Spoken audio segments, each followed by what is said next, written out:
माशाल्लाह बहुत अच्छा बयान देती हैं, आई एम हाईली इम्प्रेस्ड। मैं खुद भी एक डॉक्टर हूँ। मुझे सिर्फ आपसे दो चीज़ें पूछनी थी कि क्या शरीयत में जो हस्बैंड एंड वाइफ हैं, लाइक इन शरीयत, like oral sex and anal sex is हराम और इट्स हलाल if it is ordered by your husband. Thank you, जज़ाकल्लाह। जज़ाकिल्लाह खैरा।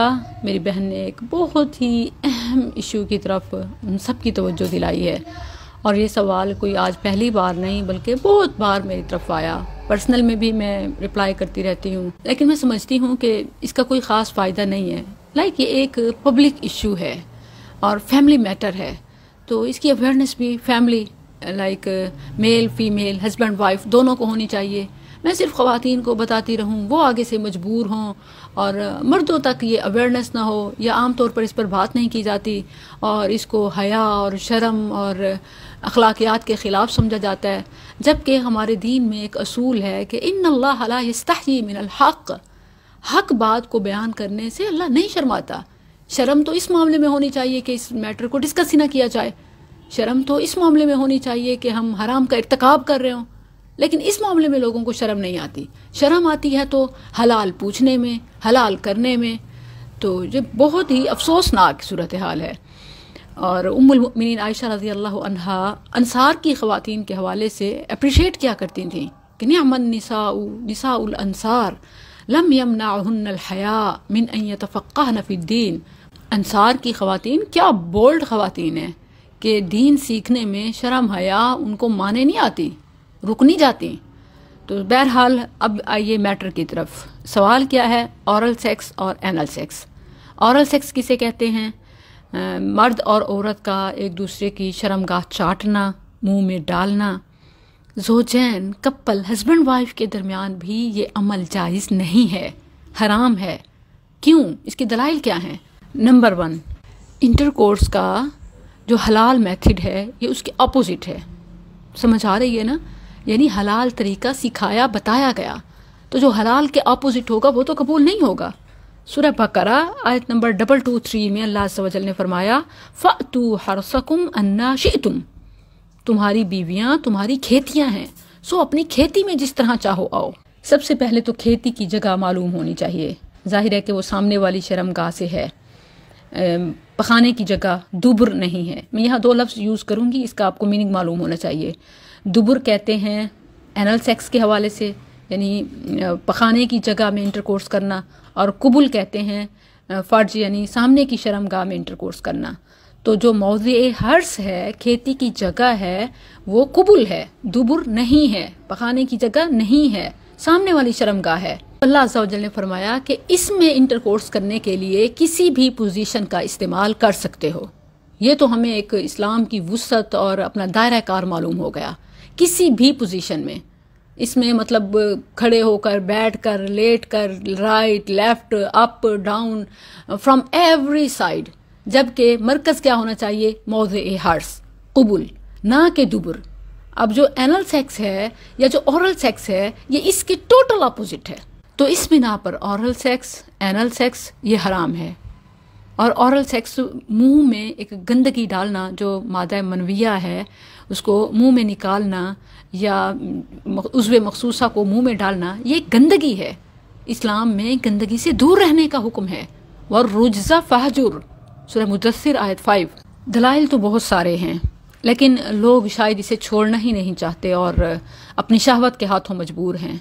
मसलन आप देखें कि इस्लाम में सिर्फ हराम ही नहीं बल्कि मशकूक और मुश्तबे चीज़ों से भी रोका गया है।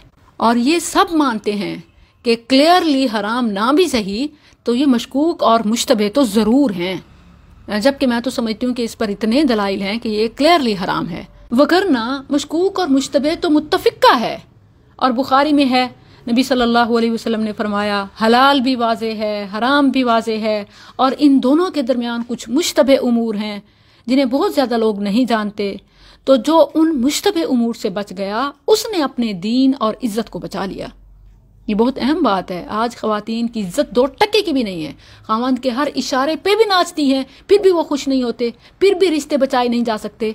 तो इसलिए मेरे बहनों, ओरल और एनल सेक्स के हवाले से ख़ावंद की मान कर अपनी इज़्ज़त नफ्स को मजरूह ना करें। اورل سیکس یہ سیدھا سیدھا عزت نفس کو مجروح کرنا ہے، گندگی کو منہ میں لینا ہے، یہ زندگی کے بھی منافی ہے، لائف پوائنٹ آف ویو سے بھی، ہیلتھ پوائنٹ آف ویو سے بھی، حیا کے پوائنٹ آف ویو سے بھی، اور اسلامی آرڈر کے پوائنٹ آف ویو سے بھی. یعنی اگر آپ اسلامی حکم کو دیکھیں انٹرکورس کا، اس کے بھی اپوزٹ ہے، اور لائف سیونگ کے حوالے سے بھی یہ کمپلیٹلی ڈینجرس ہے. اسلام کا ایک اہم اصول ہے کہ جو چیز زندگی کو، صحت کو خطرے میں ڈالے وہ حرام ہو جاتی ہے، وہ کوئی بھی کام ہو. اور میڈیکل سائنس اس بات کو پروو کر چکی ہے کہ اس سے منہ میں کینسر کرنے والا وائرس HPV پیدا ہوتا ہے، اور منہ کے کینسر کی مین وجوہات میں، اہم اسباب میں سے یہ سب سے بڑا سبب ہے.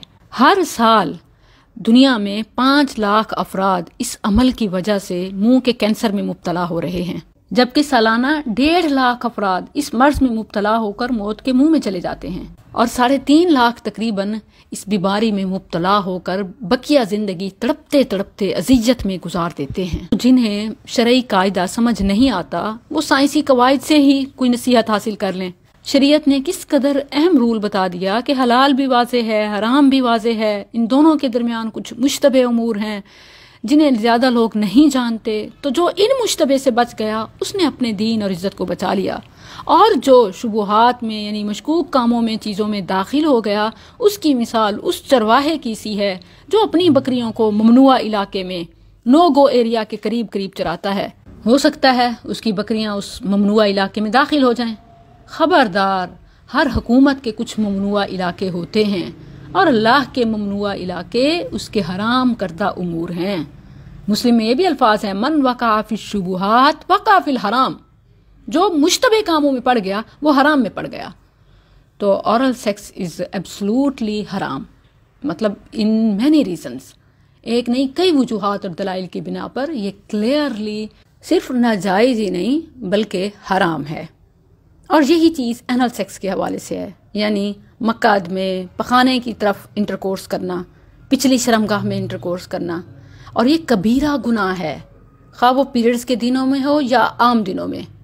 نبی صلی اللہ علیہ وسلم نے ایسا کام کرنے والے پر لعنت کی ہے، اور فرمایا ایسا شخص ملعون ہے جو عورت کی پچھلی شرمگاہ میں انٹرکورس کرتا ہے، جماع کرتا ہے. یہ مسند احمد کا حوالہ ہے اور حدیث کی دیگر کتابوں میں بھی ہے. نبی کریم صلی اللہ علیہ وسلم نے یہاں تک فرمایا کہ جس نے پیریڈز میں حائضہ سے جماع کیا، یا جس نے پچھلی شرمگاہ میں جماع کیا، یا کسی کاہن کے پاس جیسے ہاتھ دکھانے کے لیے، قسمت معلوم کرنے کے لیے آیا، تو اس نے محمد صلی اللہ علیہ وسلم پر نازل شدہ یعنی قرآن سے کفر کیا. آپ دیکھیں کہ پیریڈز میں ایک ٹیمپریری گندگی ہوتی ہے، تو اس میں انٹرکورس سے منع کر دیا. اب جو پرماننٹ گندگی کا راستہ ہے اس میں انٹرکورس کرنا کیسے جسٹیفائی ہو سکتا ہے؟ اور یہ صرف اسلامک پوائنٹ آف ویو سے نہیں بلکہ مطلب فرام آل اسپیکٹس. جو دبر میں انٹرکورس کا عادی ہو جاتا ہے پھر وہ راہ چلتے بچوں کو بھی نہیں چھوڑتا. اب آپ دیکھیں تو ہمارے معاشرے میں اس وقت انسان تو انسان، جانور بھی محفوظ نہیں ہے، اور اس کے پیچھے وجوہات یہی ہیں. جس عورت کو لگتا ہے کہ خاوند کی اس معاملے میں مان کر وہ شاید اپنے رشتے کو، گھر کو بچا لے گی، تو وہ بہت بڑی غلط فہمی کا شکار ہے. ایسے رشتے سے ختم ہو جانا ہی بہتر ہے. Say no to oral sex, anal sex. کبھی بھی کمپرومائز نہ کریں. اور کمپرومائز فار وٹ؟ اللہ کے حکم کے معاملے میں سمجھوتا یا اپنی عزت نفس کے معاملے میں؟